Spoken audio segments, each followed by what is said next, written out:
Cerramos la semana con un debate interesante alrededor de los trinos de Gregorio Oviedo, la pareja de la candidata Amelia Pérez, una de las ternadas, la que más votación tiene para eventualmente convertirse en la nueva fiscal general.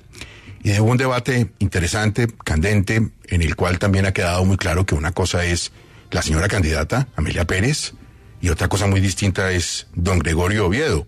A pesar de que el señor tenga unas maneras grotescas, de que sea un militante ofensivo, poco grato, grosero, una persona que no tiene un tacto para decir las cosas en redes, pues una cosa es una cosa y otra cosa es otra cosa, Vanessa.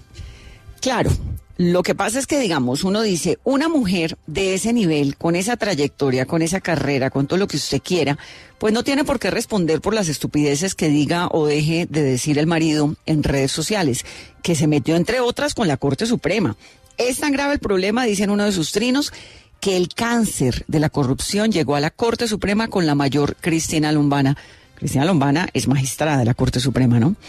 Se manda otro, por ejemplo, que dice, ya van 4 fiscales generales cuya ética, moralidad y probidad en el ejercicio del cargo han sido seriamente cuestionados. ¿Está fallando la Corte Suprema de manera grave en la elección? Le pongo otro. Mientras en la Corte Suprema se siga eligiendo fiscal general con cálculos de conveniencia y o atendiendo el guiño del presidente de turno, el cargo seguirá siendo ocupado por personajes grises y corruptos como los conocidos.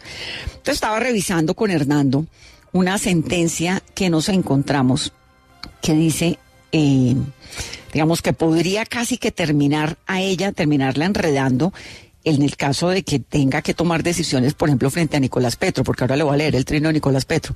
Es la sentencia T-305-17 que dice, el interés en el proceso debe entenderse como aquella expectativa manifiesta por la posible utilidad o menoscabo, no solo de índole patrimonial, sino también intelectual o moral, que la solución del asunto en una forma determinada acarrearía al funcionario judicial o a sus parientes cercanos.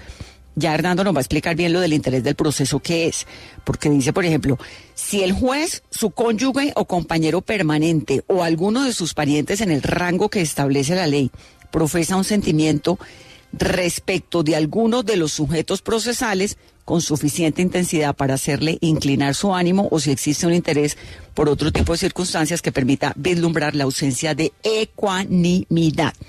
Entonces, Hernando, él tiene, por ejemplo, un trino muy fuerte contra Nicolás Petro, ¿cierto? Y ella, pues va a ser, si llega a ser la fiscal general de la Nación, le va a tocar lidiar con el problema de Nicolás Petro.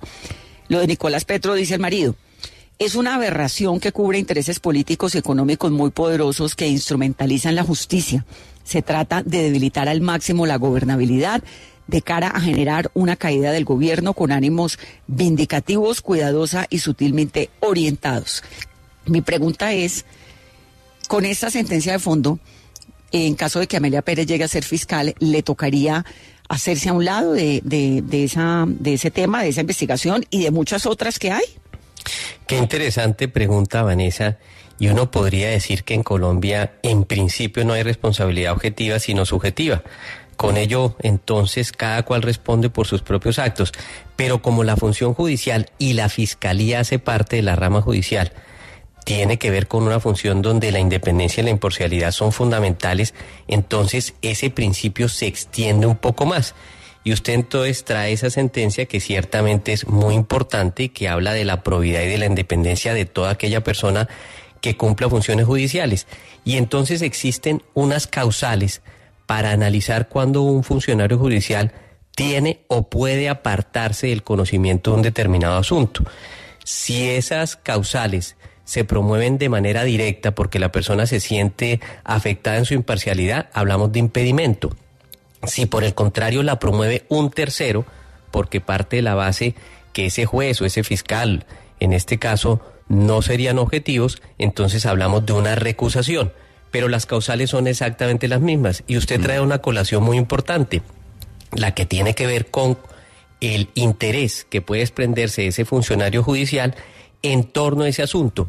Y ese interés ya no solamente es directo o indirecto en el proceso, sino también si lo tiene alguna de las personas cercanas en cuanto a afinidad o consanguinidad. Quiere yo decir, parientes obviamente de sangre o aquel con el que uno comparte Ahora, el hecho de habitación o se casa. déjeme y en ser- ese caso en particular sí procede esa causal. Déjeme ser abogado del diablo aquí, Hernando. De manera que si una persona se siente agredida por don Gregorio Oviedo y piensa que puede haber una influencia en su esposa ya convertida en fiscal, pues puede actuar para recusar, por ejemplo, o para pedir que se declare un fiscal. Pero, aquí voy a un tema, la mayoría de estos asuntos, como el del hijo de Gustavo Petro, no los maneja directamente el fiscal general. Hay otros fiscales. Claro, Gustavo, en principio los fiscales generales no tienen en su despacho conocimientos de esos asuntos. No obstante lo anterior, sí eventualmente podrían tenerlo, por ejemplo, cuando media la figura del principio de oportunidad, en lo que hace que el expediente entonces, porque ese es un trámite que le corresponde al fiscal general, así se autorice. Y como por ejemplo en otro tipo de asuntos que involucren alto interés nacional. Perfecto. En principio el fiscal general no tiene despacho podría. en su cargo, pero podría tenerlo. Ahora. Y en ese caso la recusación pues podría ser interpuesta. Otra cosa, Vanessa y Hernando. Mucha discusión se puede dar sobre esto, como hemos venido dándola desde el viernes los colombianos en distintos escenarios, entre ellos el de redes. Pero finalmente, todo el episodio del señor Oviedo tocará el corazón de los magistrados. Ellos son los que están, Hernando, haciendo la evaluación. Ellos verán si esto es determinante o no. Sí. Claro, Gustavo, es un elemento adicional a tener en cuenta por parte de ellos. Pues yo coincido con ustedes, las apreciaciones, manifestaciones y que no son simplemente ejercicio de la libertad de expresión, sino que atribuyen delitos, son desconsideradas en contra de la misma Corte Suprema de Justicia y de otras personas, pues tendrán que ser valoradas por la Corte, no porque la doctora Amelia no tenga los elementos, las condiciones, la trayectoria para hacerlo, sino por la importancia que tiene en todo caso siempre la Fiscalía General. Pero coincido con usted, Gustavo, serán los magistrados los que tendrán que valorar este aspecto. Sí, porque es que además se mete con ellos de frente, ¿no? La Corte Suprema, con nombre, con Cristina Lombana, es decir, se mete feo. Además de meterse con los periodistas, incluido usted, Gustavo, conmigo, etcétera, todo lo demás.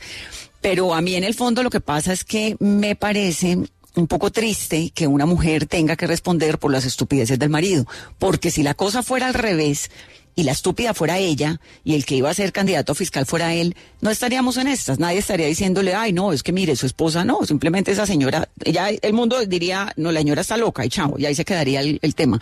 Pero a la señora, que está más preparada que un cumis, imagínese el rollo en el que está, que le toca responder por todas las bobadas que ha dicho su marido, Yo que creo además han sido que muy usted graves. tiene razón, pero parcialmente. Y le voy a decir por que qué. lo del fiscal es serio, muy serio. No, por eso. Si fueran, digamos, 3 ternados, por ejemplo, y uno de esos ternados, hombre, tuviera una esposa que en redes dijera estas mismas cosas, estaríamos diciendo lo mismo, Vanessa.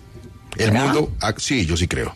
Yo sí creo que el mundo ha cambiado. Es más, veo una defensa que me parece muy sana de la ternada en el sentido de separarla de lo que el marido dice, cosa que no hubiera pasado hace 10 o 15 años. Hace 10 o 15 años, inmediatamente hubieran dicho, ella responde por lo que su marido dice. Y